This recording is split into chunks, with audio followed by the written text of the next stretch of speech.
There are moments in life when you cease to do the things that you normally did, things that you joyfully did, and now you are not able to do those things. Such times come crashing upon the individual facing that. To help us have that is our sister Cindy, and we are in the show, Painful Goodbyes. Welcome, Sister Cindy. Thank you. Thank you very much. So who is Cindy? Maybe we may want to know who Cindy is. My name is Sindisiwe Ncube, born on the 24th of February 1987.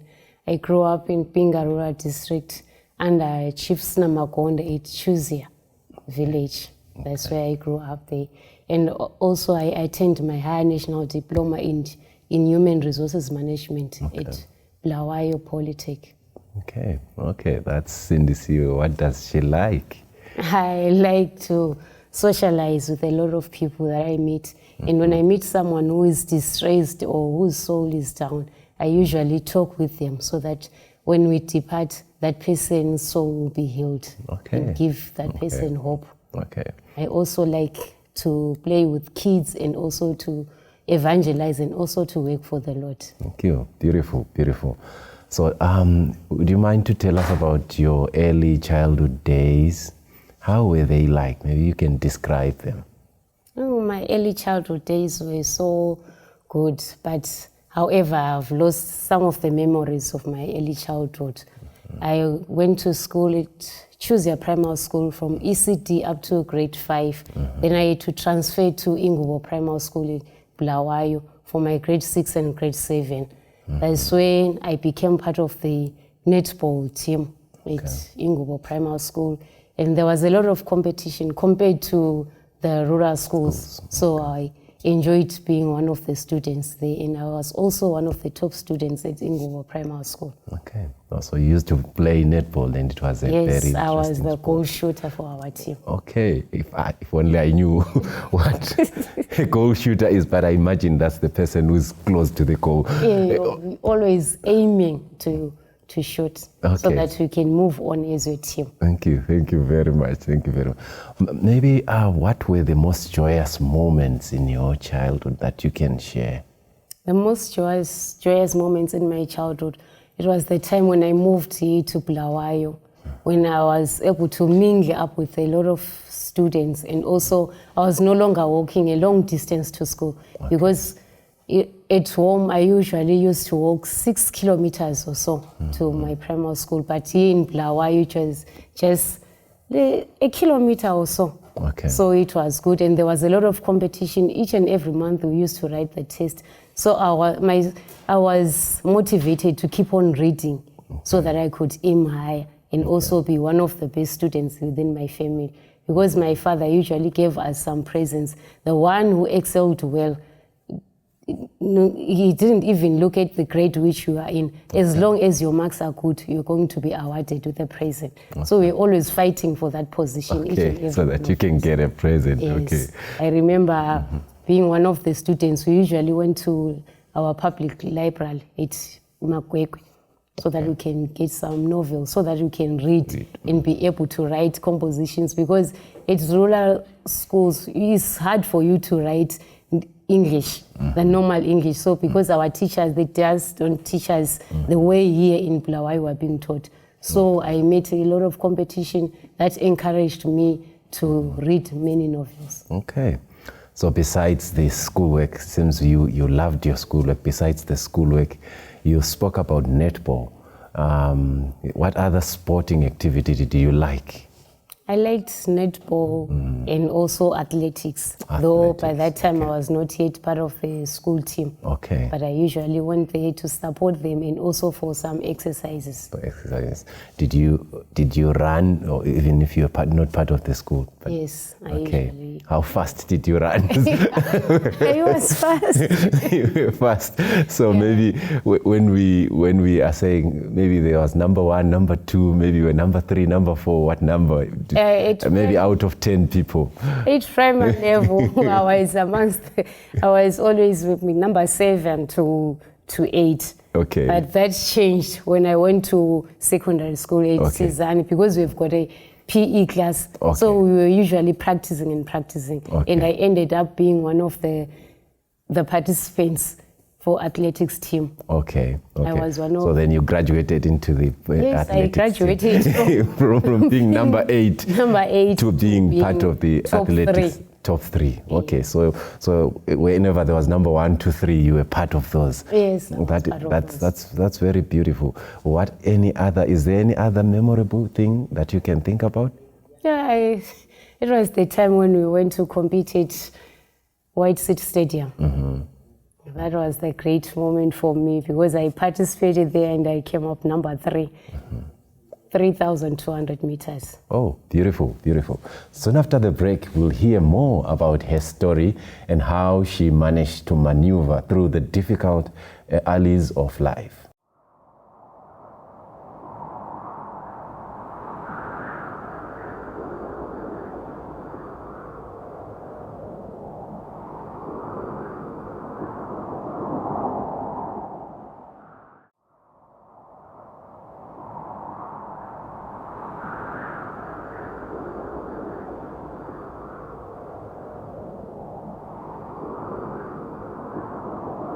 Welcome back to the show, Painful Goodbyes.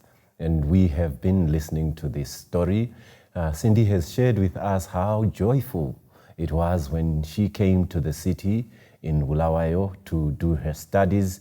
She enjoyed schoolwork and she also enjoyed being part of the athletics team. And she was playing netball. And this has been a very good time for her. But then things changed. Cindy, take us through that journey when things changed in your life, from having this kind of a life where you were enjoying your childhood, but then things changed. Tell us about that. It was in 1999 when I was doing my grade 7 studies. I was preparing for my exams. Then I remember one day I came late home. I was asked by my auntie to take care of her grandchildren. So she came late that day, and I also had to arrive home late. My stepmother was so angry at me, and she slammed my head on top of on the wall. Then a few days later, as I was going to the shops with my elder sister, I saw an image that it was tall, and it looked like an old man. He was carrying a spear and trying to pierce my heart. So I had to fight for my life. As I was trying to fight for my life, I felt dizzy and then I fell down on the road. She couldn't realize what was taking place, so people had to call her. Then she ordered me by my hand, then we went back home. But we forgot to tell our parents about such a situation. Then one day, as I was starting with my sister, she told me that when she just turned around to look at me, she realized that I was in a state like a person who has passed away. So she had to rush and call my parents. They came to attend me. Then I was taken to the hospital. So I was referred to Ncube Hospital for some checkups. That's when the doctor informed us that I was epileptic. Okay. So I had some attacks, epileptic attacks. When those attacks occurred, I would just freeze and stand still. If you were talking to me, I would just keep quiet. I won't even answer you or even see me blinking my eyes. I'll be just more like a stage. So I remember one day I had an attack when I went to the bathroom. So my teacher realized that I have taken too long. Then she had to send my friends to go and take me. So I went back to the classroom to attend the class, but it was no longer the same because after having those attacks, for me to recall the lesson and join the other kids, it was so difficult. Very difficult. And also at primary school, I had to cross Ncube Drive. And also when I was at secondary, at Sizani High School, I was crossing Ncube Drive. So I don't know what happened because sometimes I would have the attack while I was crossing the road. So the drivers will pass by. I don't know how it happened, but I thank God that I'm alive. Nothing happened. So when I moved on to secondary school, that's when my teachers realized that it was difficult for me to continue doing practical subjects. I had to change and do accounts. So accounts was now my 9th subject. And during those days, I was on medication. My parents are not Christian, so they took me to a traditional healer. While he's taking medication from the hospital, I was also using some herbs from the traditional healer, though I didn't like them. So during that moment, my teacher said, it is best for you to take a gap year. Since you are now in Form 2, it's better for you to take a gap year. We'll reserve your place. So in 2002, I had to go back home with my parents. We stayed there. As days went by, I was now healed. I went for checkups. The doctor confirmed that everything is okay. You can now let go of your medication. Then it was in September when I was preparing to come back to school. The teachers sent some textbooks for me so that I can recall. As I was starting, I remember one day I felt the pain in my limbs, as if I'm stepping on top of many needles. I told my mother. She took me to the hospital as we were trying to find the money to travel to Bulawayo because we were referred to Mpilo Hospital. Then that pain was gone. Now I had the burning pain in my limbs. So it was as if someone has lit some fire. I was burning. Then we went to Mpilo Hospital. I was admitted. 2 weeks down the line, then I was paralyzed. So now at 15, I couldn't do anything for myself. Now I was like just a baby. My mother was the one who would bath me, feed me. So those were the moments. And many of the people of my age who knew that I was in the hospital, when they were told that I'm now paralyzed, no one was able to come and see me. They were so afraid. So usually the people who usually came to see me for visits, it were the elderly. Then we were to travel back home. I stayed there with my mother. For security reasons, when my mother went to the fields, I would be alone. The dogs were the security that I was provided the security with the dogs. So I had to stay there alone. I remember sometime when I was tired, I would call my mother and say, Mom, I'm tired. Can you just assist me? My father built a friendly toilet for me to use. So as days went by and the months went by, then I started to have some blisters. On the feet? On the feet. I was now able to move my body. So I started to crawl as a child. I was crawling as a child, trying to practice to walk because I told myself that I was not born like this. I was able to walk. But what has happened? So then I had to recall my name and say, but my father, why did you give me this name? It seems this name has got a lot of challenges. It brings a lot of challenges. Now I'm suffering. What have I done to you? My father said, I don't know anything. I gave you this name because it was a time when I was enjoying and celebrating that your mother survived from the war. She was not killed. That's why I said, I named you Sindisiwe. And I said, it's okay. But with those, I had the blisters, developed the blisters on my feet. So to an extent that no one, when I have the wounds, no one was able to come and see me in the room because it was so smelly. So my mother, they were still trying to find some medication, but no one was there to assist us. Until one day, there came a certain man. He was a traditional healer. He told us that I can assist you. Your child has got cancer. That was the time when I was shocked and said, cancer, what happened? Then he took me and he tried to heal me. When I was better, it was in 2004, he said, now you are healed, go back to your father. Then I went there. On that night, it was hard for me to sleep. Then early in the morning, my father was washing my feet. Then that wound was opened. One of the wounds, 2 wounds on my feet. They were positioned on the same position. Then when he opened that wound, I remember on my right hand foot, there was a sharp teeth that came out. And then on my left foot, it looked like a tree, just a small cut of a tree. It was green. So my father was surprised, what happened? Then he said, let's take you back to the traditional healer. We went back. I remember that day when we tried to cross Busi River, it was flooded. My father had to pick back me because I was still not able to walk. So we went there, he treated me, and my mother told him that I did not experience the puberty stage. So he gave me a medicine. It was a 5-liter gallon. I had to drink it.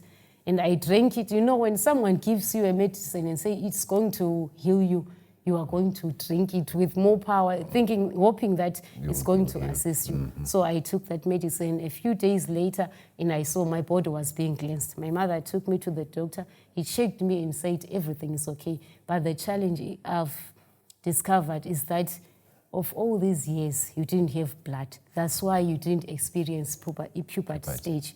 So I went back home and I told my parents I want to start to try to walk. Then they had to look for crutches for me. Then I was always practicing to walk using my crutches, to an extent that one day I said, I'll now use one crutch. I practiced. Then one day I said, Mom, I want to go back to school. So can we look for assistant? There was controversy. By the time I mentioned that I want to go back to school, controversy resurfaced at my family. People were now so angry. Why are you going back to school? You have wasted a lot of money. So we had to walk 15 Ks or more searching for assistance. Then we found assistance. They said, I'm going to be enrolled at Daniko. By the time when we were supposed to go, my father refused and said, no. How is the community going to look up at me? It's not good. I'm going to support you. So then I enrolled at Lusulu High School just for a month before the first term was ended. So when I went there, can you imagine coming from an A school, you're going to a rural district secondary school. It was a new school, bush boarding school. Then I was enrolled there. The zeal that I had from Ingubo Primary School and at Sizani, trying to, you know, at Sizani we would usually speak in English. Now I was trying to speak in English, no one was replying me. They didn't even reply me in English. They would talk in Tonga and Ndebele. Then it was hard for me. But I tried. Within that 1 month, we wrote our exams, end of term exams. Then my results were not good, knowing that I was better years back. So I was not happy with them. And I told my father, I want to study hard. So he tried by all means and looked for some textbooks for me. That was a very difficult moment because it shifted from a place where you were able to do things for yourself. And if I can recount, you lost your education years, you lost your puberty, you lost your autonomy to be able to do things on your own. And that must have been very difficult. What feelings did you have about that kind of a situation? Oh, my soul was so down. I did not look at myself, even if I was looking at the mirror. I did not look at myself and accept myself as a human being. I saw myself as a useless person. Right now, I'm no longer able to walk properly, even if I was now able to walk without crutches, but I was still not able to walk properly as other kids, and I was not wearing school shoes. I would put on rough ties, and some kids would ask me a lot of questions. By that time, I was not able to tell my story. And there are some teachers, I don't know what I can say about them. My doctor came to the school and told them my situation, and he asked them not to ask me any questions. But there is a one lady teacher who always made sure that she would mock me. I remember one day we were writing the exams.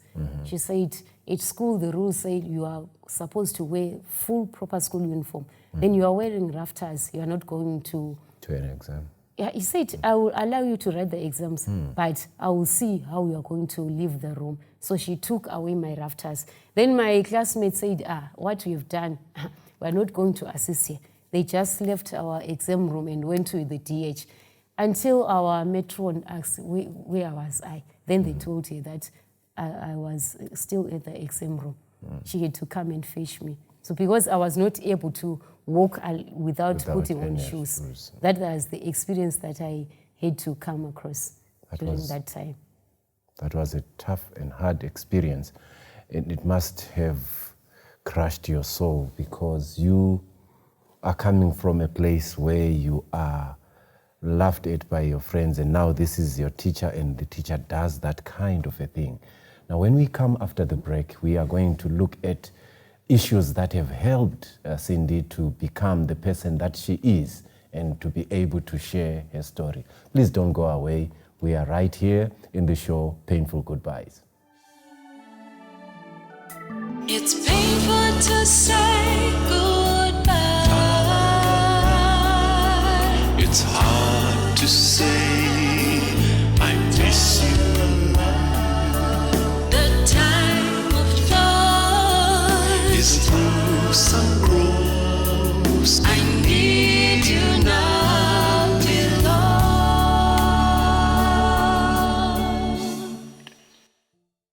Welcome back to the show, Painful Goodbyes. I'm with Sister Cindy, and she's been sharing with us a story that you must listen to. And she's told us how life then changed from a place where she was able to do things on her own to a place where she couldn't help herself and the losses that she encountered. But I'm wondering how, Cindy, you then came to a place where light was kindled and hope was kindled one more time in your life. It happened one time that I had a dream. So in that dream, I was singing the songs from the SDA hymnal, but I was not an Adventist. I never knew about the SDA church because in the rural areas, we usually go and attend cultural programs. So that was the time when I told my mother that I was singing hymn number 52. Then she said, I will ask your siblings to buy you SDA hymnal. That was the time when I was not able to sing, but I would read those words. So that's when my hopes was now being built up. And also my sister and my niece, they usually wrote some letters to me telling me stories about Job, and also they bought me Steps to Christ and Desire of Ages. Those were the books that I usually read. Though during that time, my hope was not yet rekindled. But by the time when I was now able to walk, that was the time when now I saw the hand of the Lord and looked back. When I read the story of Job, I looked back at my life and said, but I was once paralyzed. Now I'm able to walk. I'm no longer using crutches. Then what can hinder me to continue with my life? That was the time when I said, no. I asked my father, it was in 2005, I said, I want to go to church, the SDA church. Though at first he said, no, I don't want you to go to the church. But I said, that's where I find hope. And I told my father, I said, isn't it there is a verse in the Bible that said, it's about David when he said, when they called me to the house of the Lord. So I told my father that there is a refuge for me at the church. So he allowed me to go to the church, and I was baptized at the August camp meeting at Chivil. Oh, beautiful. That was your birthday, your spiritual birthday. So you were glad when they said to you, let's go to the house of the Lord. Yes. And I'm wondering, people say a lot of things. What words, besides what the teacher said, what words have hurt you badly? I remember while I was still at Lusulu High School, I met a lot of men. When they saw me, they would just look at my skin and say, are you the child of a traditional healer? See that you have got a lot of marks on your skin. Then I would just keep quiet. And sometimes I will meet them, then they say, if only you could have listened to me and agreed to be my girlfriend, you would be having some STIs. Now you are sick. Then I'll say, how can you say I am sick? You don't know my gene. I'll just reply them and say, but you don't know my gene. Then I'll just walk. There was a policeman, Mr. Dube. He was always there for me. Whenever some of the men were attacking me, he would come for my rescue and take me back to school. And also the other ways that I remember is from my family members. It was hard for them to accept me now that I was disabled. So many a times it was a difficult situation for me to mingle with them. That was the time when I was a lone person. I was always alone each and every time. Okay. So how did you come to a place where you were able to then, after all this negativism, where you are able to share your story in public like this? How did you arrive in that place? There's a saying that says the Lord always sends some angels for you to take care of you. So the Lord sent some angels in form of my friend, Slindelo Kumalo. She didn't look at me as if I'm someone who is now no longer the same as her. She welcomed me and she would take me to church. We'll go together to Pelanda SDA Church. And that's where I met Makawe Dube. He always told me about my name, the meaning, biblical meaning of my name, and told me that you are saved. Whenever your soul is down, remember that you've been saved by the grace of God. So I would remember those moments. And Mrs. Mapenduga, she encouraged me to go back to school.